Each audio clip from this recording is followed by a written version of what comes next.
YouTube देखने वाले सारे बहन भाइयों ने हमारी हाथ जोड़कर राम राम। भाई आपने है ना हमारा चैनल जो सब्सक्राइब नहीं किया हो तो पहले सब्सक्राइब कर लो और लाइक कर लो। पहले लाइक कर दो और फिर आगे पूरी की पूरी कहानी सुनियो और सुन के और जब अमल जब ध्यान ने उका दिया तो समझ में नहीं आओगी। तो ध्यान रखियो और ध्यान से सुनियो और बताइयो बाद में कि आपने कैसी लगी यह कहानी। कहानी का नाम है, कहानी नहीं हकीकत है। इस हकीकत में किसने किसको क्या कहा और लास्ट में इसका नाम भी क्या पड़ा, बाप का आशीर्वाद। तो एक बेटा होता है उसको बाप का आशीर्वाद बहुत ज़रूरी होता है। जब बाप दोनों हाथ सर पर धरकर आशीर्वाद दे दे है ना तो न्यू सोच ले एक तली में कतीन्यू सवे में चली जा है बात। बहुत बढ़िया रहे बाप के हक में। तो हर एक बेटे ने चाहिए कि अपने बाप का काम करने से पहले आज्ञा ले, आशीर्वाद ले और उनके पैर लें, पैर छुएं। बेटे के लिए बाप का आशीर्वाद बहुत ज़रूरी होता है। तो चलते हैं हकीकत की ओर। भाई एक करोड़ीमल सेठ था, पहले नाम इसे धर दिया करते, लेकिन करोड़ीमल तो बेचारा कितना आवे, वो तो बहुत गरीब था। नाम उसका करोड़ीमल था और बढ़िया था वो। तो बढ़िया के जो ज़मीन जायदाद वो भी नहीं थी और कुछ भी नहीं था और वो अपना है ना छोटा मोटा काम करके और अपना पेट पालन और अपने बच्चा का गुजारा कराया करता। एक बेटा था, उसकी बहू भी मर रही थी, बेटी थी नहीं। एक बेटा था। जैसे ही बेटा जवान होया तो करोड़ीमल बुढ़ापे की तरफ आ गया। तो एक दिन वो ऐसा हो रहा था कि भाई शायद मेरा आखिरी टाइम हो गया, आखिरी टाइम आने वाला है। उसने अंदर से आवाज़ दी कि धनपाल बेटा। हाँ पिताजी, मेरे पास आओ। हाँ पिताजी बोलो क्या आज्ञा है। बोले मेरे पास बैठो। बोले बेटा मेरे पास तेरे को है ना प्रॉपर्टी देने के लिए तो मेरे पास कुछ है नहीं कि मैं तेरे को प्रॉपर्टी दे सकूं। मेरे पास कुछ ज़मीन जायदाद धन कोठी बंगले कुछ हैं, वो तो मेरे पास है ना कुछ भी नहीं है। मैं तो एक फूटे है ढूंढ में रह कर और तू पाल दिया बेटा, और मेरे पास ना कोई रोजगार है, लेकिन मेरे पास एक आशीर्वाद ज़रूर है, वो ज़रूर दूंगा तने। पिताजी आप क्या कह रहे हो, मैं आपके बिना कैसे रहूँगा, आप इतनी सारी बातें कह बैठे। बोला बेटा बस मेरा समय बहुत कम है, इसीलिए मैंने तेरे को बुलाया है। ठीक है, लड़के ने सोचा ठीक है भाई समय का इंतज़ार कौन कर सकता है, कोई नहीं, अगर समय आ गया तो बढ़ेगा भी नहीं। तो उसने अपने दोनों हाथ उठाए पिताजी ने और ऐसे दोनों हाथ अपने बेटे के सिर पर रख दिए कि बेटा जा, आशीर्वाद देता हूँ, अगर तू रेत में हाथ मारेगा ना तो तेरे हाथ लागते ही रेत भी सोना हो जाएगा। यो आशीर्वाद उसने अपने बच्चे को दे दिया और ये देने के बाद भगवान को प्यारा हो गया। लड़का देखता रह गया कि भाई ये के बनी, बाप ने के दिखा ऐसा जो इतनी जल्दी अपनी प्राण न्यौछावर कर गया और ये तो मिट्टी होगी इनकी। तो बेटे ने है ना दाह संस्कार कर करा के और सोची अब मैं क्या करूं, मेरे पिताजी है मेरा लालन पालन और घर चला करते, अब मैं क्या करूं।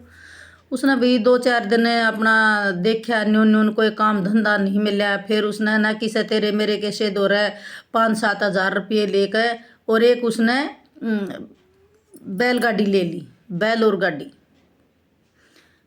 बैल रेडी कुछ भी लिया हो।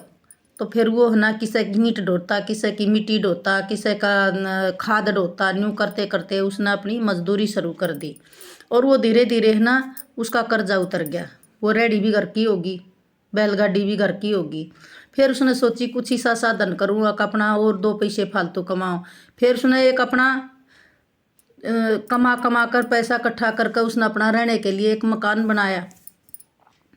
मकान में एक साइड में एक दुकान काट दी, एक दुकान ले ली। उसने धीरे धीरे है ना सामान दुकान में भर लिया। दुकान ऐसे चल गई कि भगवान मानो कि जैसे उसके पिता का आशीर्वाद, जैसे पिता ही उसकी दुकान में बैठा है, ऐसी चली दुकान और बहुत कमाया उसने और उसके पास है ना यानी कि बहुत पैसा इकट्ठा हो गया।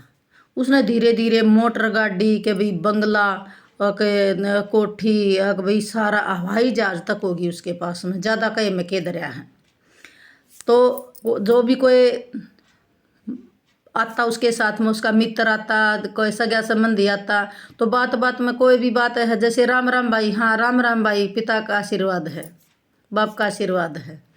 जो भी कोई बात कहता, जैसे किसी किसी की आदत है वाह बात है, वाह बात है, तो उसकी बात थी, बात गल्या, बात का जवाब दिया, बाप का आशीर्वाद है, बाप का आशीर्वाद है। एक साथी बोला कि भाई यो केर टाला रखा था ना कि बाप का आशीर्वाद। बोला भाई बाप का आशीर्वाद है मेरे साथ, तो मैं क्या हूँ, कुछ भी नहीं, मेरे बाप का आशीर्वाद है। अच्छा। बोला भाई मेरे पास यो जो धन दौलत कोठी बंगले हवाई जहाज मोटर गाड़ी सब के में है, ये मेरे बाप का आशीर्वाद है। लोगों ने सोची इसमें तो बहुत घमंड हो गया, बात गल बाप का आशीर्वाद, बाप का आशीर्वाद, ईमत है ना धन का इसके मतलब वो होगी। बोला भाई तू तो बहुत घमंड कर रहा है। बोला भाई घमंड नहीं है, मेरे साथ बाप का आशीर्वाद है। चलो। बोला पहले जो है टोटा था थारे, अरे उसने तू भूल गया।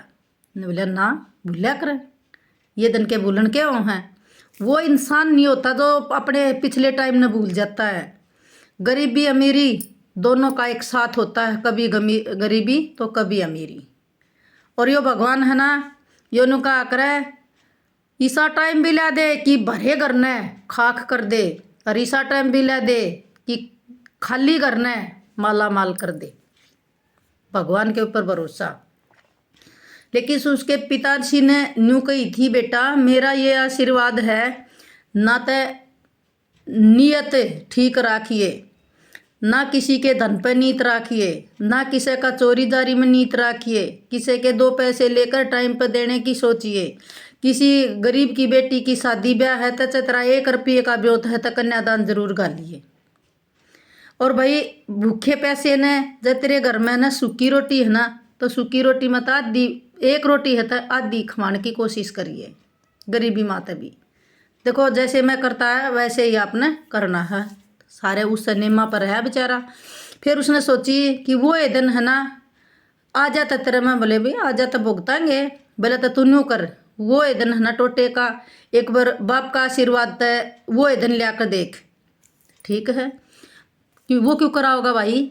बोला भाई अफ्रीका के अंदर एक जंजीरागढ़ गांव है, और उसमें है ना शहर है जंजीरागढ़ अफ्रीका में। उसमें है ना तू लौंग होती हैं जो ये चाय वाय में डालने वाली मसाले वाली लौंग, हवाई जहाज जिसका भर लौंग का भारत से, और वहाँ चला जा। ये था गुजरात का, ये जो धनपाल था करोड़ीमल, ये गुजरात का रहने वाला था। तब बोला भाई तू इंडिया से है ना अपने गुजरात से लौंग भरे और अफ्रीका के जंजीरागढ़ गांव में जाकर और वहाँ बेच, इसका व्यापार कर। उसने ऐसा ही किया, हवाई जहाज भर ली और जाकर अफ्रीका के जो जंजीरागढ़ शहर था उसमें जाकर उतार दिया। वहाँ उसने देखा कि एक आदमी वहाँ का जो राजा था वो था, और उसके सैनिक थे चारों तरफ। उसने जाकर देखा कि ये कौन है, वो जहाज ने देखता नहीं भाई ये जहाज किसका आ गया। उसने उसका स्वागत किया कि रामा किसनी हुई हाथ जोड़ कर, और उसने उसका स्वागत करा कि भैया आओ, मैं इंडिया से आया हूँ गुजरात से, और मैं यहाँ पर है ना व्यापार करने के लिए। बोला व्यापार, यहाँ तो किस चीज़ का व्यापार करेगा। मैं लौंग ले। बोला लौंग, यहाँ तो बहुत लौंग होती है, इंडिया की लौंग कौन लेगा, यहाँ तो लौंग काफ़ी होती है, और वहाँ से तू लेकर यहाँ व्यापार करेगा, हमारी लौंग तो दूर दूर तक जाती है। कोई बात नहीं। तो फिर वे जितने भी सैनिक खड़े थे, बोला जी उसका नाम था सुल्तान, वहाँ का जो नरेश था अफ्रीका का, वहाँ का जो राजा था वो नरेश था, उसका नाम सुल्तान था। तो उनकी आपस में जान पहचान हुई कि भी तेरा नाम क्या है, मेरा नाम है धनपाल, आपका नाम क्या है, मेरा नाम है सुल्तान, मैं यहाँ का राजा हूँ। और बोला ये कौन है, ये मेरे सैनिक हैं। बोला भाई बड़ी शांति पूर्वक है आपका देश, आप यहाँ खड़े हो और आपके सैनिकों के हाथ में ना कोई तलवार है, ना कोई बंदूक है, ना कोई हथियार है, लेकिन मैं क्या देख रहा हूँ? बोला अभी क्या? बोला इनके हाथों में जो ये बड़ी बड़ी छालनी है, ये क्यों है इसके हाथ में? बोला ये छालनी है, रेत छानेंगे ये। बोला क्यों? बोला भाई मेरी एक हीरा की अंगूठी गुम हो रही है और इसने है ना, सुबह से हम परेशान हो रहे हैं और वो अंगूठी नहीं मिल रही हमारी। अच्छा, अंगूठी के लिए इतनी परेशान हो रही है पब्लिक? बोला हाँ, वो अंगूठी मेरी है ना अनमोल है, उसके गुम होने का मेरे को बहुत दर्द है।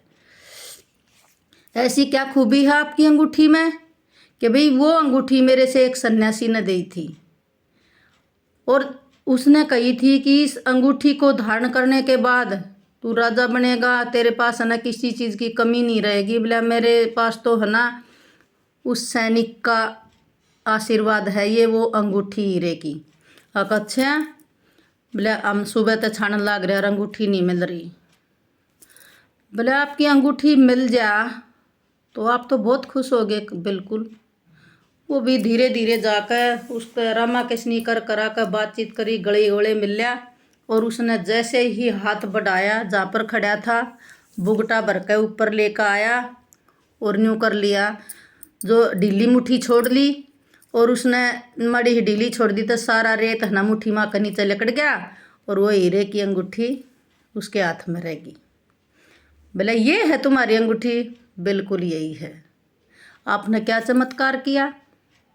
कि मैंने कुछ चमत्कार नहीं किया, मेरे पास मेरे बाप का आशीर्वाद है। मेरे बाप ने ये कहा था बेटा, बाप का आशीर्वाद का नाम लेकर तू जिस भी काम ने करेगा वो काम में तू सफल होगा और जो भी कुछ मांगेगा वो तेरे को मिलेगा। लेकिन कदम कदम पे जो भी काम करे तो बाप के आशीर्वाद को जरूर याद करिए। आशीर्वाद बिना किसी काम ने रोटी का टूक भी मत तोड़िए। रोटी खाने बैठे जब भी यूँ कह दिए कि बाप का आशीर्वाद है। बोला मेरे पास तो है ना मेरे बाप का आशीर्वाद है। बोला भाई कमाल है बाप का आशीर्वाद तेरे का। देखो सुबह से हम इतना रेत छान मारा और तन्ने एक बार मुट्ठी भर के और हमारी गुट्ठी को ले दिया। मैं तुम्हें क्या दे सकता हूँ? अब मैं तेरी जो लौंग है उसका व्यापार इतना बढ़वाऊंगा। आपने मेरी गुट्ठी ढूंढी है। बोले जी ठीक है, मैं तो व्यापार करने के लिए आया हूँ। बोले मांग के मांगेगा? भरे जहाज का लौंग का। बोले आप ही देख लो। बोला तेरे को जो मांगेगा ना वो मिलेगा। मांगता तो मैं बिल्कुल नहीं हूँ, लेकिन मेरे बाप का आशीर्वाद है। वाह बात रखे बाप का आशीर्वाद। तो इस बात पर मैं हर एक बालक ने न्यू कहना चाहूँगी कि बेटियों, बाप का आशीर्वाद, तुम्हारे बाप का साया, बाप का आशीर्वाद तुम्हारे सर पर रहेगा तो किसी बात की कमी नहीं होगी। आजकल क्या करते हैं कि कोई कम में अपनी जुबान पर रखें, लेकिन माँ बाप ने याद नहीं करते। बाप के सिर के, बेटे के सिर के ऊपर बाप का साया और बाप का आशीर्वाद और बाप का हाथ जब तक रहेगा किसी चीज़ की कमी नहीं रहेगी। तो कोई भी काम करती आना भाई, अपने माँ बाप के ना पाँव लिया करो, पैर चुचकारा करो, आशीर्वाद लिया करो। बहू बेटियों तुमने भी कहूँ हूँ। तो भाई उसने तो है ना जितने की वो लौंग लेकर गया था उससे 4 गुना धन की वे लौंग विक्रय करवा दी वहाँ के सुल्तान ने। और भी बरका अपने जहाज ने और आ गया। वो ये दोस्त बोला व्यापार कराया? कहा हाँ। बोला कैसा रहा? बोला एकदम बढ़िया। उसने तो सोची इंडिया का है ना यो लेकर जागा ये लौंग और वहाँ कोई लेगा नहीं, इतनी दूर जागा रहा होगा और खर्चा लगाओगा और अपने आप पे गरीब हो जाएगा यो। लेकिन कई और उल्टी बनी, उड़े तभी होता है 10 गुना लेकर आया है। मानो 10,000 की लौंग लेकर गया था तो लाख का बिजनेस उठाओ। तो भी बोला अच्छा अभी न्यू क्यों करे, वहाँ तो लौंग पैदा होती है, तेरी लौंग किसने ली? बोला अभी मेरे ऊपर तो ना बाप का आशीर्वाद है, बाप के आशीर्वाद से मैं यहाँ तक हूँ। तो लोगों बाप का आशीर्वाद लेती है ना तो शर्म मानियो ना शर्माइयो। आजकल के बच्चों का क्या है, सुबह उठकर नहीं तो रामा कृष्णीकरण की आदत बच्चों की, और नहीं पैर छूने की आदत। पैर छूने में पता नहीं क्यों शर्म आती है। अरे माँ बाप के पैर छुया करो। माँ बाप की जो जुबान है उससे फूल जड़ते हैं। अपने बच्चे का बच्चा किसाए भी व्यवहार कर ले, किसाए भी बच्चा गलत व्यवहार कर लेगा, बोलना बंद कर देगा, उनसे लड़ाई दंगा कर देगा, लेकिन माँ बाप अपने बच्चे के लिए कभी बुरा वचन नहीं बोल सकते। उनके मन में हमेशा औलाद के लिए दया जगती है और होती है दया। तो हमारी बात आपने कैसी लगी, इस बात को फैलाने के लिए अपने ग्रुपों में अपने मित्रों के साथ शेयर करना और सब्सक्राइब करना, लाइक करना और कमेंट में बताना कि आपने ये सेठ की एक सच्ची घटना, एक सच्ची हकीकत कैसी लगी। और चलते चलते एक लाइक करते चलना। ओके।